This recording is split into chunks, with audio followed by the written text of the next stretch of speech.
How long does the generator installation take? Depending on the type of installation that you are looking for, it usually takes a day or less. With a partial house installation, this will include moving selected circuits to a sub-panel that is controlled by the generator.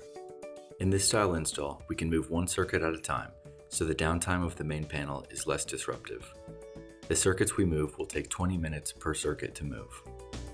When doing a whole home generator installation, we must intercept the main service before it gets to your main panel. Because it is the main feed to the house, we must turn off all the power. In most situations, the power will be off anywhere between 3 and 6 hours.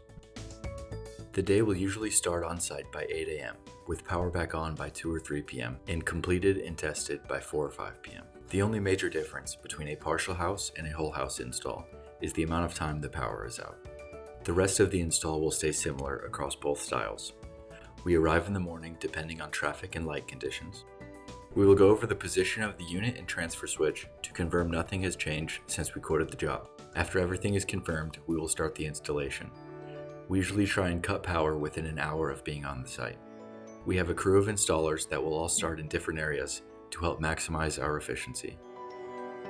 Once everything is completed, we will do some minor testing to ensure everything is working as it should. After we have manually tested the unit and components, we will bring you out so that we can do a full transfer and show you how exactly the unit works.